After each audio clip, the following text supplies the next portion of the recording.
Então, pessoal, a gente vai continuar aqui com a linguagem do cálculo de primeira ordem, né?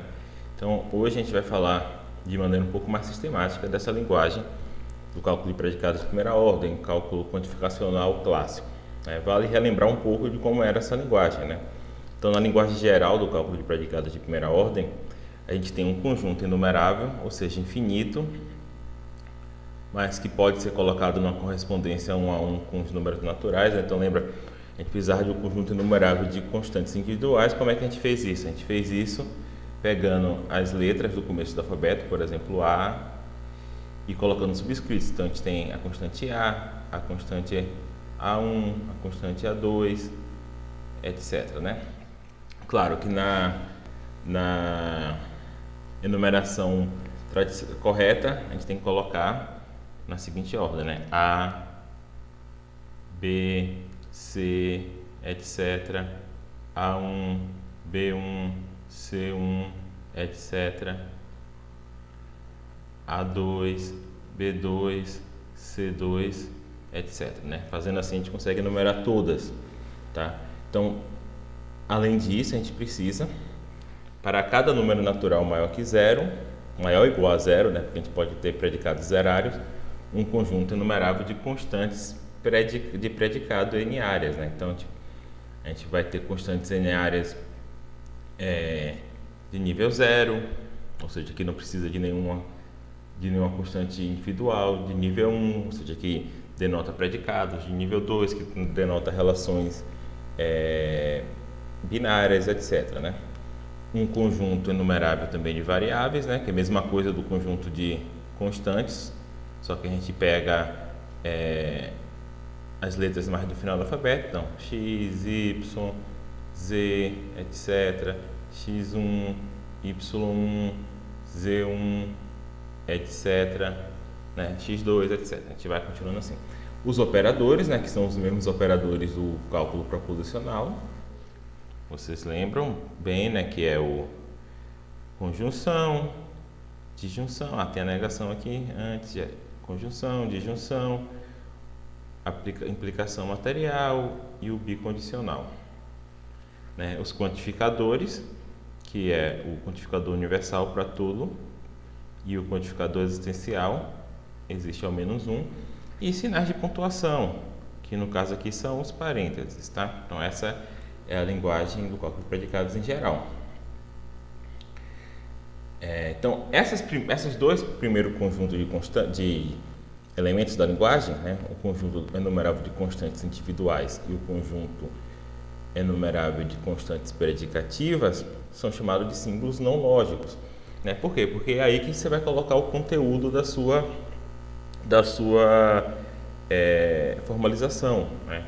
Aqui são constantes individuais que vão denotar indivíduos no seu domínio e constantes predicativas que vão denotar conjuntos no seu domínio. Depois a gente vai ver isso melhor. A parte 3 a 6 são os símbolos lógicos, ou seja, eles vão ser iguais em qualquer formalização, né?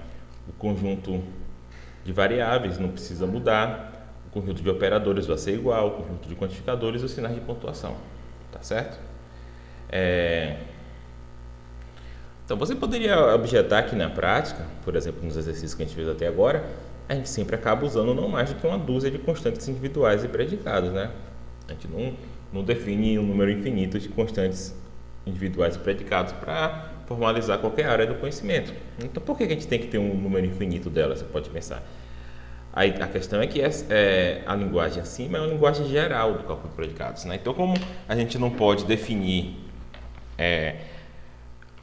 a priori ou antes de tudo qual é o número máximo de constantes que a gente pode usar, a gente tem infinitas, porque aí você tem constante suficiente para formalizar o que você quiser. Eu preciso de 10 constantes. Tem. Eu preciso de 1000, eu preciso de 10.000. Então, a princípio, você sempre vai ter. Por isso que a gente usa um número infinito, né?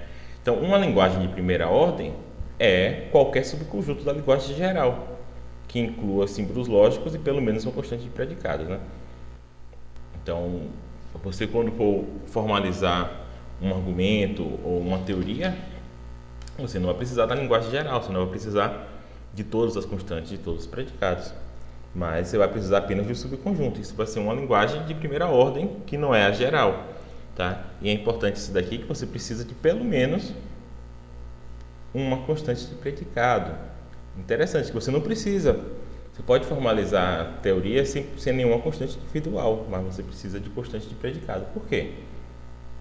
Ainda que você não disponha de constantes individuais na sua teoria, você pode ainda construir fórmulas se tiver pelo menos um símbolo de predicados.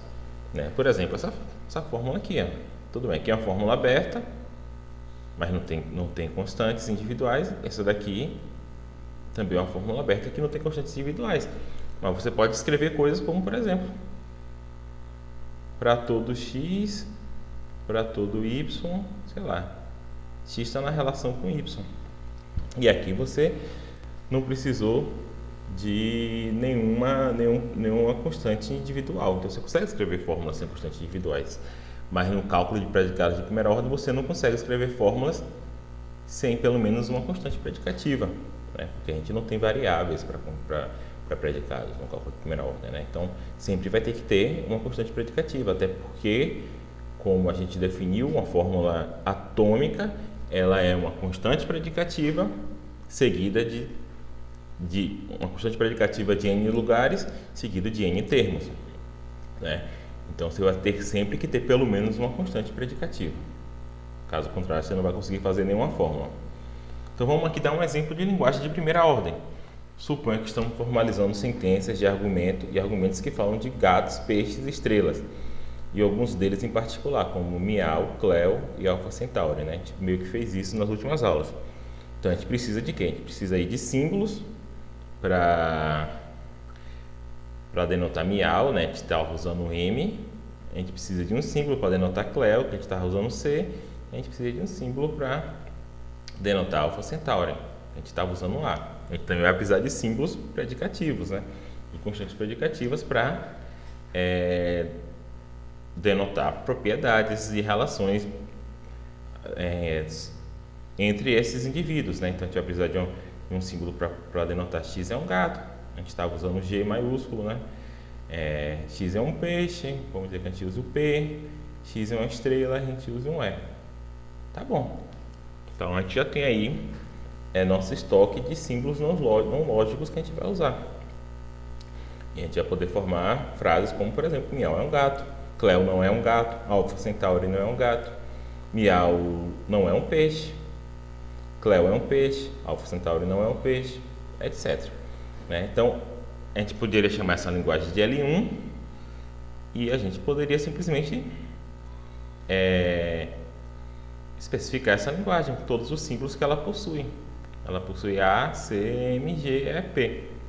Perceba, a gente não precisa colocar os símbolos não lógicos, os símbolos lógicos aqui, as variáveis, os operadores, etc., porque já está subentendido que essa linguagem, por ser uma linguagem de primeira ordem, tem uns símbolos não lógicos, já que eles são fixos em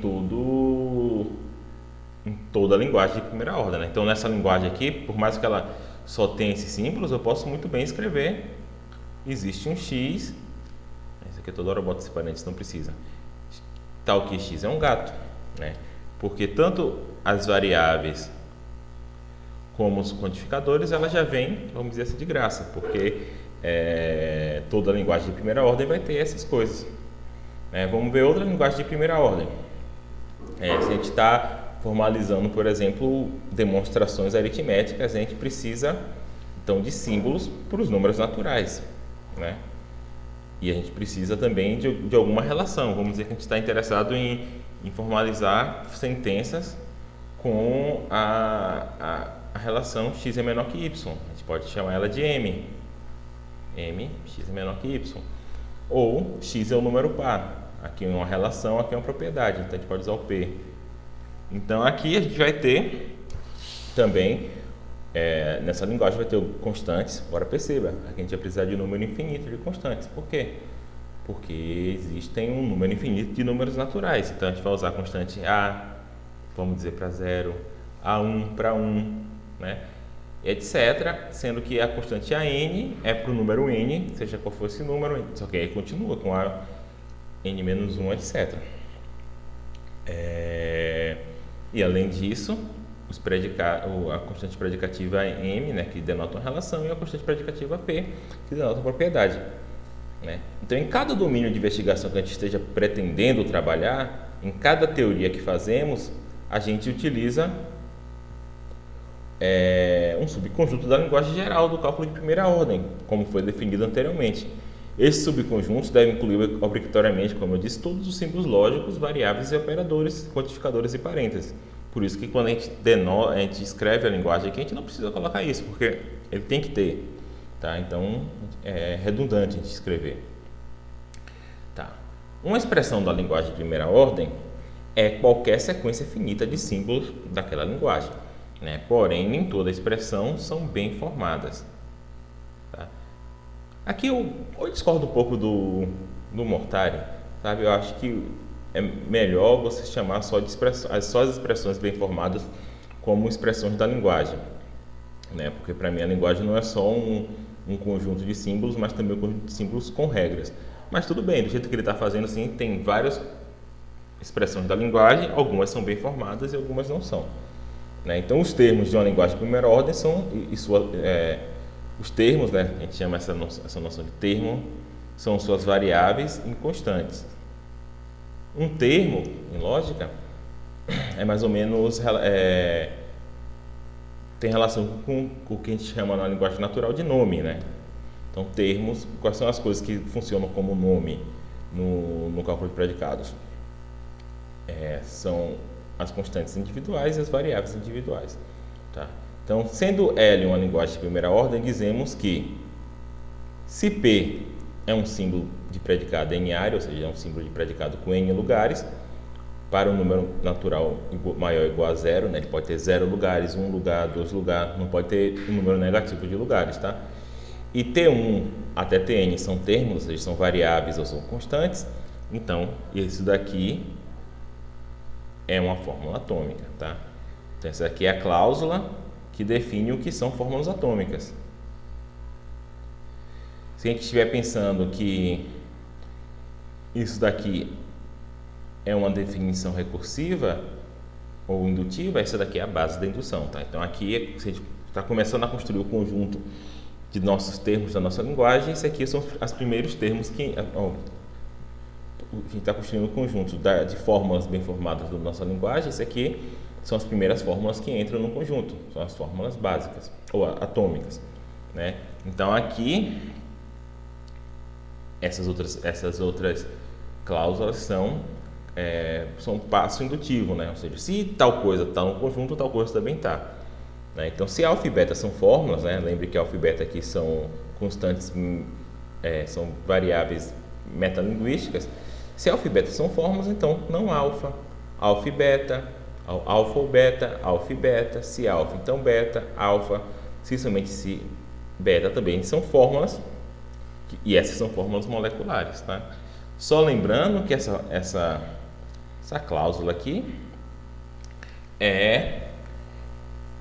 ela é recursiva. Então, por exemplo, se P de A é uma fórmula, então essa cláusula diz que não P de A é uma fórmula. Mas essa mesma cláusula diz que P de A e não P de A é uma fórmula. E essa mesma cláusula diz que a negação disso também é uma fórmula. E assim sucessivamente, tá? Essa fórmula aqui, essa cláusula diz que tal coisa está no conjunto, outra coisa também está. Mas se essa coisa está no conjunto, outra coisa também está. Né? Então essa daqui é a cláusula que fala de fórmulas moleculares, né? Então essa primeira cláusula ela fala de fórmulas atômicas, essa segunda de fórmulas moleculares e essa terceira aqui fala de fórmulas gerais. Né? Então se x é uma variável da linguagem, x aqui está em negrito, você percebe, isso aqui é uma variável metalinguística. Se x é uma variável da linguagem e alfa é uma fórmula na qual x ocorre, né? na qual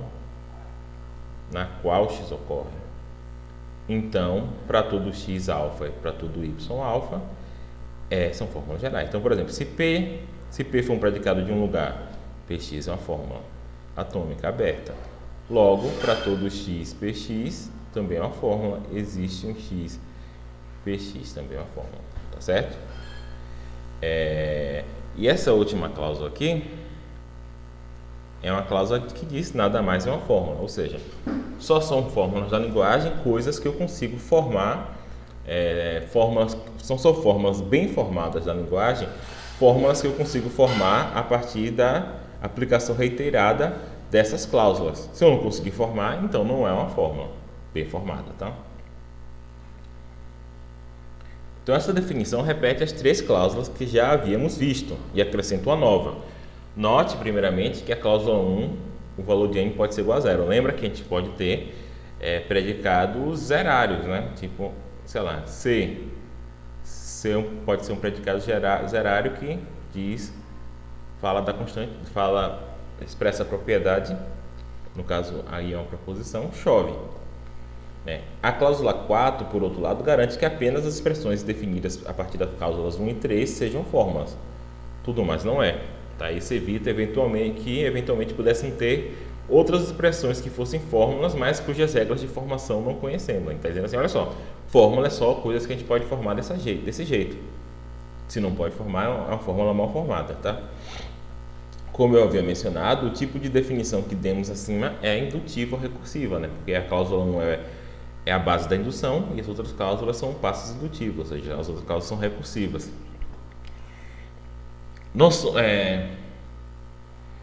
Então tem 2 noções aqui que a gente tem que ver que são interessantes, que é a noção de subfórmula e subfórmula imediata. Tá? Então a gente consegue, a partir daquelas cláusulas, a gente consegue fazer a árvore de formação de uma fórmula. Então perceba, isso aqui é uma fórmula complexa. A gente quer ver se isso aqui é realmente uma fórmula. Então vamos tentar ir decompondo ela para ver se a gente consegue chegar até fórmulas atômicas. Se a gente conseguir chegar até fórmulas atômicas, então isso aqui é uma fórmula da linguagem. Então o que é essa fórmula? Essa fórmula aqui é um condicional, é uma implicação. Por quê? Porque a implicação aqui é o último operador a ser adicionado. Como é que eu sei que esse aqui é o último operador a ser adicionado? Porque se você olha na fórmula de fora para dentro, ele é o primeiro que você vê. Certo? Essa fórmula é a implicação de um antecedente bem complexo com uma negação. Né? Então a gente pode dividir essa fórmula em 2 partes. Ela é uma implicação disso aqui com isso aqui. Né? Essa fórmula aqui ela é bastante simples, ela é uma negação. Então ela é a negação disso aqui. Isso aqui é uma fórmula atômica. Tá? Então o lado de cá a gente já chegou no final da árvore. Vamos vendo do lado de cá. Qual é o operador, o último operador, né? O operador principal dessa fórmula? Essa fórmula aqui é uma conjunção. Uma conjunção de quê? De uma negação com uma fórmula geral. Tá? Então vamos dividir. Então, é a conjunção de uma negação, e aqui também essa negação aqui, ela é bem simples, né? A negação de uma fórmula atômica e aqui uma fórmula atômica. Então aqui também a gente chegou ao fim da árvore. Agora vamos ver aqui essa fórmula geral. Então o que é essa fórmula geral? Ela é um quantificador aplicado a uma implicação, né? Então vamos colocar aqui a implicação. Ela é uma implicação de 2 fórmulas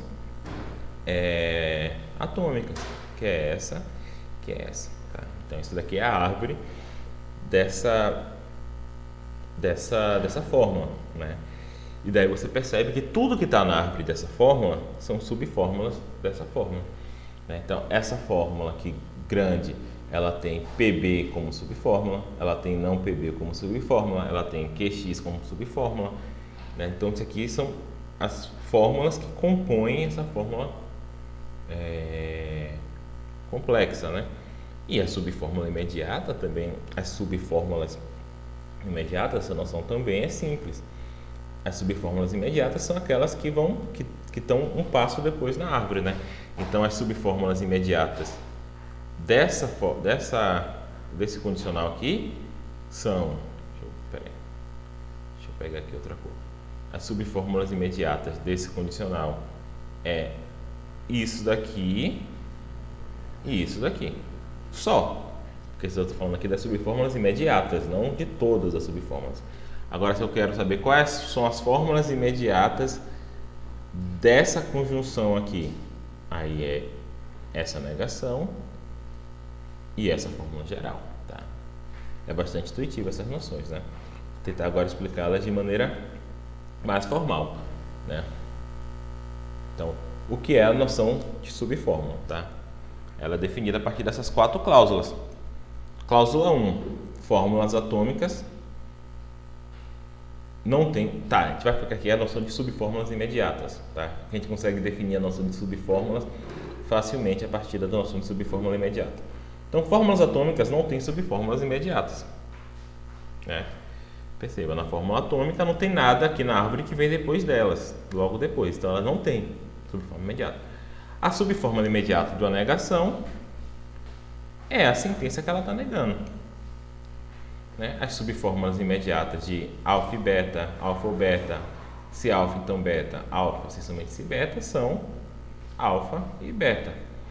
E a subfórmula imediata de para todo x alfa existe um x alfa é alfa, tá? O conjunto de todas as subfórmulas de alfa, isso é, ou seja, as subfórmulas de uma fórmula, ela contém, o conjunto das subfórmulas de uma fórmula contém todas as suas fórmulas imediatas e todas as fórmulas imediatas das suas fórmulas imediatas. Então, você, para saber o conjunto das subfórmulas disso daqui, você vai pegar suas fórmulas subfórmulas imediatas, as fórmulas imediatas de suas fórmulas imediatas, as subfórmulas imediatas das subfórmulas imediatas das suas subfórmulas imediatas, e assim até você chegar nas fórmulas atômicas, né, que não tem subfórmulas imediatas, né?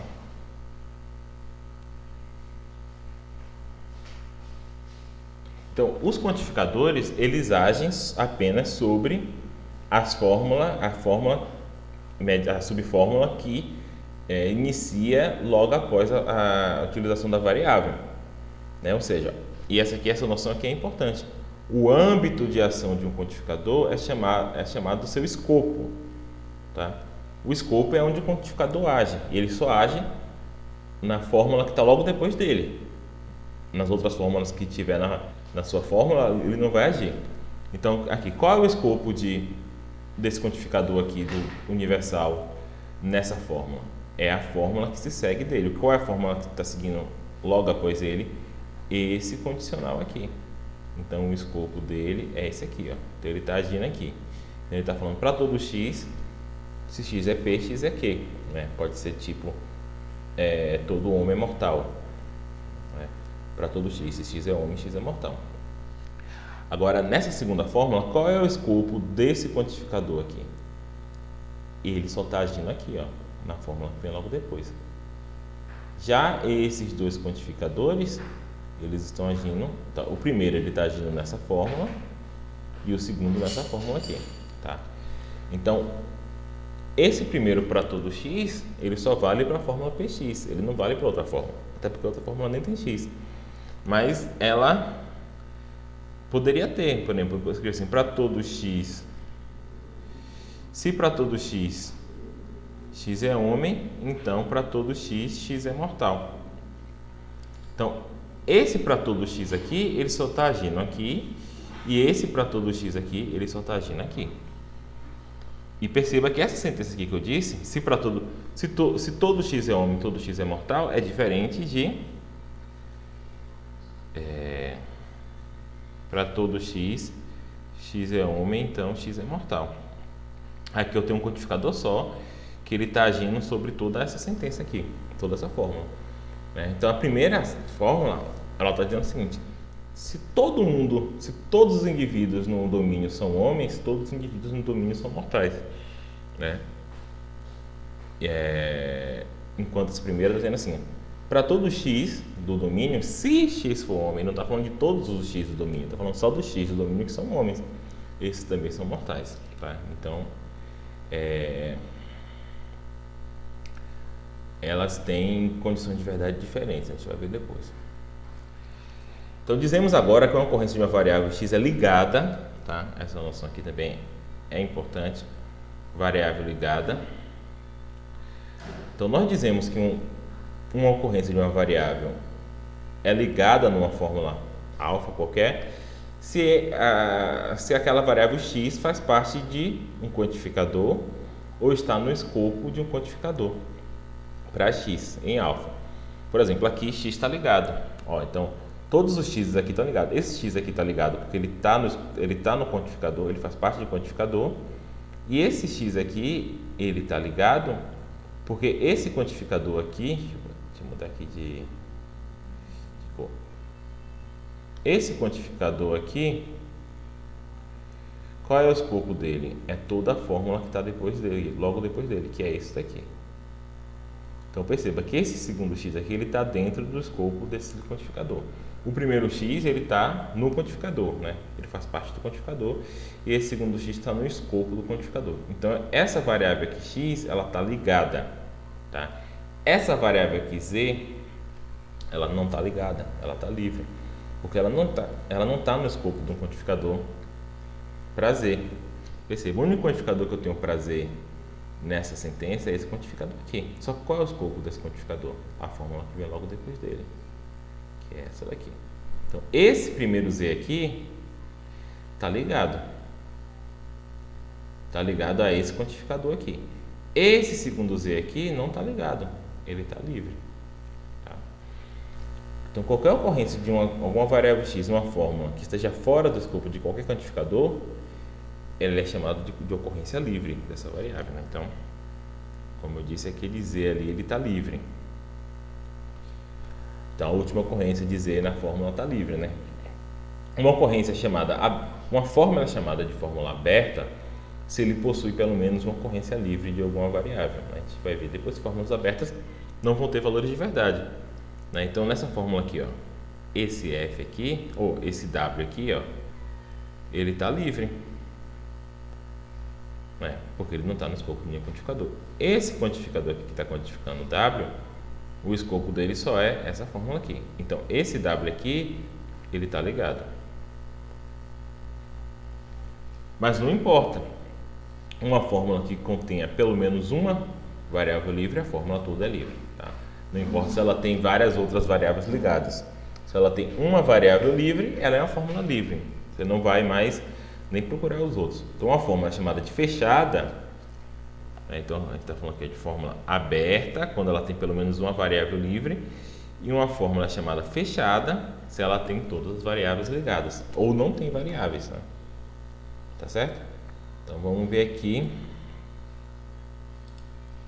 mais algumas coisas.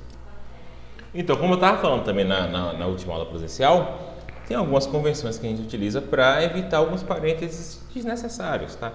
São parênteses que estão oficialmente, deveriam ser colocados oficialmente na linguagem, mas que colocar eles e não colocar não vai dificultar o entendimento, sabe? Então, às vezes fica muito chato a gente ter uma fórmula com muito parêntese, né? Fica difícil de entender, né? Sei lá, se eu tiver a seguinte fórmula: P implica que ou que implica R, né? Ou que implica não R. Né? Então a gente tem muitos parênteses aqui. Né? Para alguns desses parênteses a gente tem que deixar, senão ele vai deixar a fórmula ambígua. Mas pelo menos esses daqui de fora a gente consegue tirar, né? Se fosse uma negação, a gente precisaria deixar esse, mas como não é, a gente pode tirar sem prejuízo para a linguagem, né? Então a gente pode escrever muitas vezes, a gente vai escrever isso daqui como abreviação disso, né? Foi exatamente o que eu fiz. Eu tirei os parênteses externos, né? Da mesma forma, aqui, né? Essa conjunção, aqui é uma conjunção entre duas sentenças gerais. A gente pode tirar os parênteses de fora, porque ela não ter esses parênteses não vai dificultar a leitura, tá? Então, mas tem que tomar cuidado para não tirar de lugares que precisam do parênteses, tá? Então, vamos ver aqui. Esses aqui são alguns exercícios, tá, que a gente vai fazer na próxima aula. Tá? Então, vocês tentem fazer em casa, eu vou fazer aqui um de cada. Construa a árvore de formação de cada uma dessas fórmulas, né? Eu vou escrever aqui bem pequenininho. Então, a gente tem aqui F de A e G de B. O que é isso daqui? Isso aqui é uma conjunção. entre o quê? É a conjunção entre não F de A e G de B. G de B já é uma sentença atômica, né? Então aqui cheguei ao final. E isso daqui é uma negação de uma sentença atômica. Então isso aqui é uma árvore. Tá? É a letra A. Façam as outras para a gente poder corrigir na aula. Exercício 7.2. Diga se as fórmulas abaixo são sentenças ou não são. Qual é o escopo do quantificador e quais são as variáveis que ocorrem livre ou ligadas nela, tá? Então, sentença, o termo sentença em lógica a gente usa para fórmula fechada, tá? Então, fórmulas fechadas são sentenças que expressam proposições que vão ter valor de verdade. Fórmulas abertas são fórmulas, mas não são sentenças, porque elas não expressam proposições. Né? Então, isso aqui, obviamente, é aberta, né? Então, não é sentença, isso aqui é uma fórmula aberta. Né? Isso daqui é uma sentença, né? Porque só tem o x aqui está ligado, né? Então esse aqui é sentença. Esse aqui também é sentença, porque não tem nenhuma variável, né? Então, vão fazendo isso aí para a gente ver na próxima aula, tá? Então, vou parar aqui e vou continuar no próximo vídeo.